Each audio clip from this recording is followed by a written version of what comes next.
Zoro is, as anyone could tell you, not navigationally brilliant. In fact, in all manga and anime, I would say he's the second worst character at directions of all time. If you're familiar with Ranma 1/2, you know. Hello, humans of the world. I'm Dawn of the World. Welcome aboard. Also extending that welcome to all of you new people, feel free to say hi down below. So this is kind of picking up from an earlier video in which I talk about everyone in the crew and cover how everybody, including the dumb ones, is at least a little bit smart, and how everybody in the crew, including the smart ones, is at least a little bit dumb. So originally it was just going to be one video covering everyone, but then one turned into not one, not two, but 3 videos, as these are some amazingly 3-dimensional characters who are intelligent in such a wide spectrum of ways. There are so many different ways of being smart, and the Straw Hat Pirates are a perfect example of that. There's no need to watch these videos in any particular order, but the first video exclusively covers Luffy. It's right up here. This here is the second video covering one part of the crew, and the third video should be out within the next week, and that'll cover the other half of the crew. And now we'll open by talking about the wonder of the world that is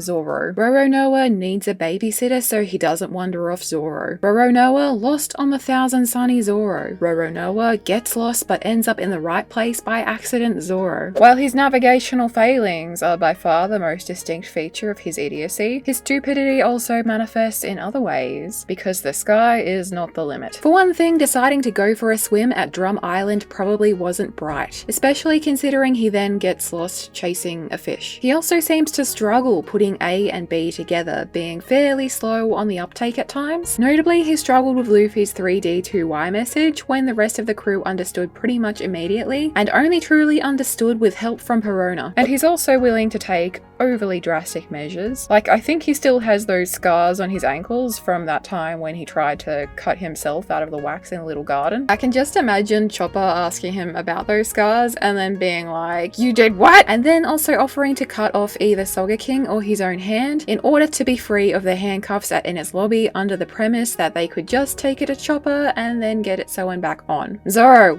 It doesn't work like that, Zoro! But then again, milk doesn't work like that either, so on that note, it would be pretty interesting to see somebody in the crew who isn't Frankie lose a limb, but anyway, this man dumb. However, all of this aside, he is very astute when it comes to swords, which kind of goes without saying, but he's also very perceptive. He can read people, but in a whole other way to which Luffy can. For example, where Luffy's a good judge of character and can tell, actions aside, whether someone is a fundamentally good or bad person, Zoro can tell, quality of character aside, when someone's hiding something or not disclosing the full truth. This side of him that is not so quick to trust simultaneously juxtaposes and makes him an ideal counterpart to Luffy's carefree nature. And as someone who is all but outright stated to be Luffy's first mate, he often acts as a voice of reason to his captain where it's needed. Such examples include when he told Luffy he couldn't just accept Usopp back into the crew and just gloss over the whole issue at Water 7, as to do so would undermine Luffy's authority as captain, and also during Punk Hazard when he gave Luffy a needed reality check, telling him that this was the new world now and he couldn't afford to be reckless without very real consequences. We've seen a lot of growth from Luffy and Zoro in particular. Remember when the entire Straw Hat crew was just Zoro and Luffy? They were so stupid. How did they not die? The answer to that question is Nami. In acquiring Nami, they acquired someone with the capacity to possess functioning brain cells. Maybe not a whole lot of brain cells, but by One Piece's standards, quite a few. Nami by nature has superhuman intuition when it comes to the weather, and possesses amazing cartographic skills, which combined make her a genius navigator, as well as the sole reason Zoro and Luffy didn't inevitably go adrift and then perish in East Blue. Also, perhaps more born out of necessity of her situation with Arlong, she is excellent when it comes to sleight of hand, negotiation, and manipulating situations to her advantage, which, along with her not possessing a whole lot of physical strength, make for her being a very tactical fighter. As such, her fights are always very entertaining to watch. Honestly, she doesn't have a whole lot of dumb traits like some of the others, but she does tend to lose her cool quite a lot. She has a very short fuse, and she quite occasionally joins in on the pass the brain cell shenanigans with some of the other crew members. She also can be blinded by her love for money, which honestly is at least in part due to a survival mechanism brought upon by her past. So one such example of her blind love for money and shenanigans with the rest of the crew crew combined includes that time in Skypiea where they'd argued loudly, taken some of the swallowed treasure out of Nola, and then hightailed it from the Skypians, thinking they were being chased out of hostility when in actual fact the Skypians wanted to give them more gold. Only Robin really knew what was going on here, and it was just so collectively dumb.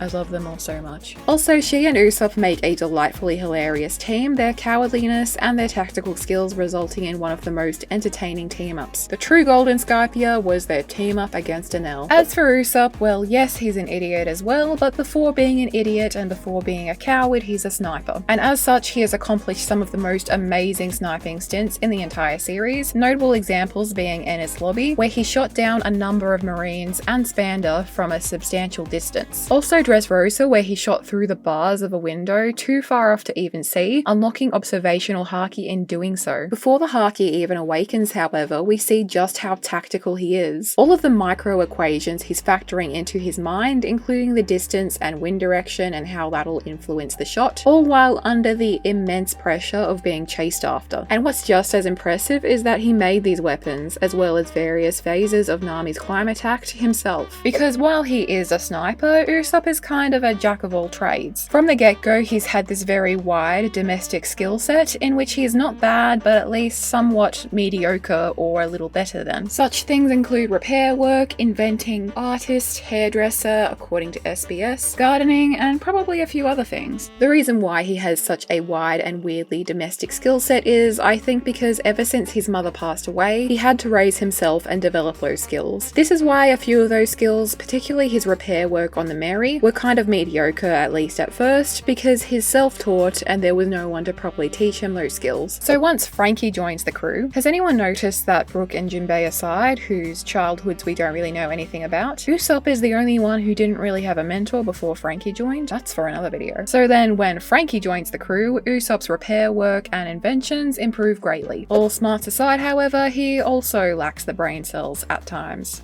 Frequent times. Even at times where he tries to be level-headed and serious, he is incredibly susceptible to being dragged into the shenanigans or even setting them up himself. And he frequently behaves and overreacts in an over-the-top manner. Also, as often as he acts cowardly and self-preservation, there's also occasions in which he's very much the opposite. That being, he's brave to the point of reckless stupidity. Usopp's spell, for example, which is just him describing a squicky painful scenario like paper cuts between your fingers. He first uses that on Enel, who at the time is seen as a god, and then Enel retaliates by not even using his lightning abilities. He just comes over and bonks him with the staff like, who's this clown? Another time, earlier, Usopp actually attacked Arlong before Luffy even did, which in and of itself is more admirable than stupid, but then he also uses Usopp rubber band on him at some point, I believe. I actually really want to see Usopp deal damage with a rubber band someday. Like, pulls out the Wagomu, infuses it with Haki, and just... Another point where he's so brave it's stupid was when he went to confront the Frankie family in Water 7. Surely he knew it wasn't going to go down in his favour, but I don't think he was thinking straight at that time. And another moment during the Enies Lobby arc is when he starts riling up Lucci and even calls him a pathetic little kitten, though I think this was in his efforts to encourage Luffy to get up and finish the fight. That being said, this trait of being so brave it's stupid brings excellent dimension and dichotomy and depth to his character, and I'm so glad this trait exists. All in all, a man of many talents, but as to how many brain cells, well, it varies day from day. One thing's for sure, and that he's definitely smart in his own way. So as touched upon in my top 10 dumb characters video, though he did not make the rankings, Chopper is an excellent example of someone who is smart and dumb. He's an accomplished doctor at just 17 years of age. Chopper is a smart kid, except for when he's not, which is often. Probably the most gullible character in the series, Chopper has even worse ability to see through disguises than Luffy. During Whole Cake Island, he wouldn't have noticed that Caesar was Caesar had Luffy not been the one to point out the obvious. And admittedly, it did take him a while too, but it was still a step or two ahead of Chopper. There was also Sogeking, of course, not to mention believing the fake Straw Hats were the real thing, which admittedly Luffy did as well. Chopper's gullibility extends beyond disguises as well, seeming to believe everything that he's told. Usopp Usopp loves him right away for this, as Chopper seems to believe Usopp's outlandish stories and that he has 8,000 men at his disposal. To be fair, these stories have an uncanny tendency to come true. Chopper is also one of the only people whom Usopp's spell currently seems to have any effect on, the others being Nami and Usopp himself. Read what you will. And Usopp's not the only person whose lies Chopper has believed. Who could forget that one time in Thriller Bark, when while being pursued by Lola, Nami successfully stops her and even befriends her by telling her that she is actually a man, of which Chopper was in earshot and believed. He even then went into an internal monologue of, "I knew it, Nami always did seem a bit more masculine." As stated before, despite all of this, Chopper is still a very accomplished doctor at such a young age and can mix together a cure for almost any ailment very quickly. Like Sanji with cooking, as I'll explain in the next video, Chopper's skills when it comes to doctoring land in the realms of the superhuman. Sanji, Robin, Frankie, Brooke and Jinbei are going to be covered in my next installment, so make sure you stay tuned for that. If there's anything that you would like to add about the characters featured in this video, please let me know below. I'm Dawn of the World, and I will see you next time. Later, guys.